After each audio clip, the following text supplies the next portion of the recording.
여러분 안녕하십니까. 누리PD입니다.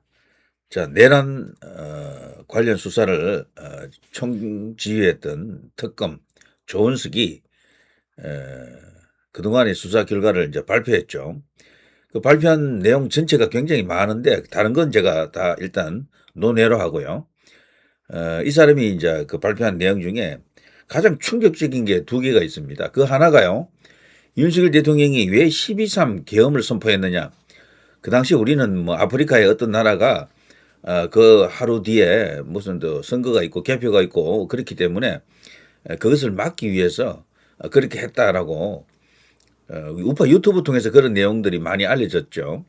그리고 또 부정선거를 캐기 위해서 그랬다. 뭐 등등 여러 가지 이제 이슈가 있는데 그리고 그 당시에 트럼프 대통령 측과 이미 다 합의가 되었다. 뭐 그런 어떤 이야기도 있었고요. 최소한 미국과 어떤 물밑에서 어떤 접촉이 있었을 것이다. 그래 미국의 이제 지원을 등에 업고 그야말로 대사를 치른다. 이렇게까지 다소 이제 비약일 수도 있지만 그런 희망 섞인 예상 분석 많았거든요. 어느 정도 정황도 있었고. 그런데 이 존석이는 오히려 반대로 윤 대통령이 그 당시에 미국의 개입을 막기 위해서 정권 교체기였었죠. 그 당시에 트럼프 대통령이 당선 그리고 당선인 신분이었었죠. 그 상황에서는 미국이 움직이지 못할 것이다. 그래서 계엄을 선포했다. 이런 어떤 충격적인 그 발표를 했습니다. 어제. 그래서 12월 3일로 날짜를 잡았다라는 거고요. 또 하나는 작년 총선 부정선거 4.10 부정선거 이제 의혹이 무성한데 그거를 진짜로 부정선거로 만들기 위해서 조작하기 위해서 송곳, 망치 등 고문기구까지도 준비했다라는 이 두 가지. 야, 이거는 정말 충격적입니다. 사실 여부는 일단 논외를 치겠습니다. 그건 결국 이제 법정에서 뭐 기다 아니다 판단할 수밖에 없고요. 근데 이 두 가지 이야기가 뭘 말하는가 하면은 엄청난 사태를 예상하는 거죠. 결과를 예상하는 것이다. 왜냐하면 이거는 누가 봐도 저게 만일에 법정에서 받아들여지면은 조원석이는 그러는 거 아닙니까? 이걸 주장한다는 이야기거든. 이거는 법정 최고형이야, 그냥. 법정 최고형이 뭡니까? 사형이잖아요. 저는 조원석이가 윤 대통령에게 사형을 구형하기 위해서 지금 준비를 하고 있다라고 보고 있습니다. 이 내용을 봐서 그래요. 그 대신에 다른 사람들한테 비교적 조금 관대하게 대해주는 것 같습니다. 보니까 오직 윤석열 대통령과 김용현 장관 요 두 사람에게 이제 타겟팅을 지금 집중하고 있다라는 생각이 드는데 여러분도 그렇게 보고 계시죠? 아무튼 이제 이거는 말이 안 되는 상황으로 보일 수도 있고 그야말로 황당무계하다 이런 생각도 듭니다만 그래도 배울 만큼 배운 조은석이가 하이에나라고 할까 사냥개가 되었다라고 할까요? 이 사람이 원래 이제 서울대 법대 출신들 중에 이 검판사가 된 사람들 중에 제일 앞선 선발대 같은 그런 인물이었죠. 잘 나갔다 그럽니다. 그랬던 조은석이가 나중에 이제 감사위원이 됐었죠.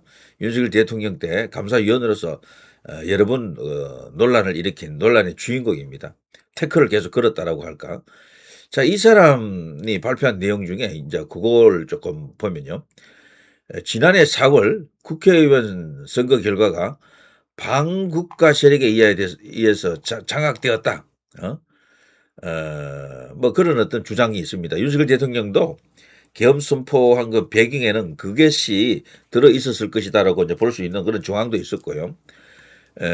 그래서 그것을 입증하기 위해서 부정선거라고 조작하기 위해서 제가 여기 이제 보여드린 것처럼요. 고문 도구를 준비했다라는 거죠. 고문 도구, 송곳, 망치.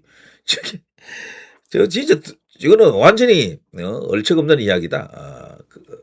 180일간의 수사를 마친 내란 특검 조은석이 윤 대통령이 지난해 12월 3일 불법 비상계엄을 선포하면서 중앙선거관리위원회에 무장 군인을 보낸 이유에 대해 이처럼 주장했습니다. 이거는 뭐 수사 결과를 발표했다라기보다는 자신의 아니면 말고식 주장이다 이렇게 제가 보고 싶은데요.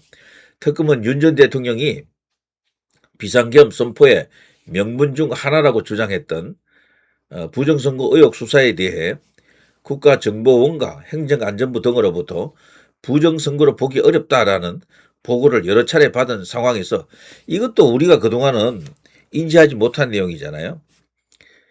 그 국가정보원이라든가 뭐 이런 데서는 정말 이 중앙선거 시스템이 허술하다라고 그런 보고를 올린 것으로 알고 있고 실제 해킹에 너무도 취약하다.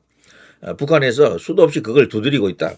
이런 쪽으로는 보도가 됐고 우리가 그렇게 또 알고 있고 그게 팩트로 그렇게 알고 있잖아요. 근데 이 조은석이는 국가정보원과 행정안전부 등으로부터 부정선거로 보기 어렵다라는 보고를 여러 차례 받은 상황에서 이런 말을 하고 있습니다.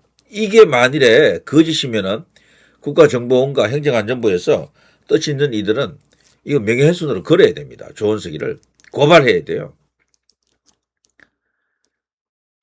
아니면 뭐 어쨌거나 어떤 그 우파 그 관련 단체라도 나서서 이거를 법적 어떤 문제를 삼아야 될 것 같습니다. 너무도 충격적인 주장이잖아요. 윤석열 대통령은 그 부정선거 문제 없다라는 보고를 받고서도 중앙선관위라든가 연수원 사무실에 그렇게 많은 병력을 보냈다라는 게 되거든요. 명백한 거죠, 사실은. 자, 그래서 부정선거 의혹을 밝히기보다는 본인 의도대로 조작하기 위한 것이다. 이렇게 지금 몰아가고 있습니다. 국회 병력은 300명 정도인데 연수원이라든가 선관위 이제 쪽에는 왜 더 많은 병력을 보냈느냐 여기에 대한 의문을 이 조은석이가 이런 식으로 이제 주장하고 있습니다. 부정선거가 있는 것처럼 꾸미기 위해서 조작하기 위해서 송곳하고 망치 등 고문기구를 준비했다. 와 이거는요 분명히 법정에서 구형을 할 때 지기현 판사의 그 재판장에서 이 조은석이 이끄는 이 특검팀이 구형을 할 때요 이걸 이야기한다는 이야기죠. 이런 이야기 해놓고 징역 20년을 부를 수 있겠습니까? 이건 법정 최고형이야 그냥. 거기다가 외환까지도 지금 엮으려고 지금 하고 있지 않습니까? 등등등 하는 걸 봐서는 결과가 어느 정도 예상이 됩니다. 이 구형 결과가 말이죠. 물론 그렇다고 지기현 판사가 그걸 그대로 받아들이지는 않을 것으로 봅니다만. 자 아무튼 윤 전 대통령이 비상계엄을 통해 지난해 4월 국민의힘이 참패했던 총선 결과를 반국가 세력에 의한 부정선거라며 뒤집는 방식으로 행정권한은 물론이고 입법권도 손에 넣으려 했다는 게 특검의 조사 결과의 핵심입니다. 자, 그래서요, 최종 수사 결과를 보게 되면요, 이제 중요한 골자가, 이 조은석이 말로는 사법권, 입법권이 장악당하고 있기 때문에 이것을 뚫는 방법은 비상대권인 계엄밖에 없다. 그래서 정치적 반대 세력 제거하고 권력을 독점하고 유지하기 위해서는 계엄이 필요하다. 뭐 이런 주장이고요. 계엄 날짜를 또 12월 3일로 선택한 것도 미국의 개입을 차단하기 위해서다. 대선 후 취임 전 혼란한 시기를 틈타서 전격적으로 계엄을 선포했다. 이런 이야기입니다. 그리고 중앙선관위에 이제 무장병력을 보냈다, 전부했다라는 것도 무장군인 진입시키고 고문기구 동원해서 지난해 총선이 부정선거였다고 조작해서 국회 기능을 정지할 목적이었다. 그리고 뭐 그밖에 북한 드론 도발했다. 비정상적 군사작전으로 북한 무력 대응을 유발해서 계엄 여건 조성했다. 이건 외환이죠, 외환. 외환죄는요, 기본적으로 그게 받아들여지면 무기징역도 없어요. 외환죄는 사형밖에 없습니다. 대신에 이제 김건희 여사 모의에 대해서는 개입 인정할 증거가 없다. 선포 당일 김 여사가 너 때문에 다 망쳤다라면서 크게 화냈다라면서 오히려 김건희 여사를 놓아줬다라기보다는 더 이상하게 만들어놨죠.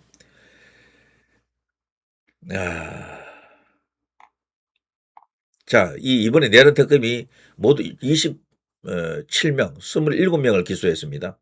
윤석열 전 대통령 등 대통령실에서 10명, 뭐 등등 해서 군관계자는 6명이네요. 여인영, 노상원, 김용대 등. 자, 그 밖에도 많은 이야기가 있습니다만, 야, 이거는 뭐 너무도 무서운 흉계가 어떤 공작이 진행 중에 있는 것 같습니다. 오로지 지기현 판사의 현명하고 정말 소신 있는 양심 판결을 기대할 수밖에 없습니다. 자, 누리 PD 김준희였습니다.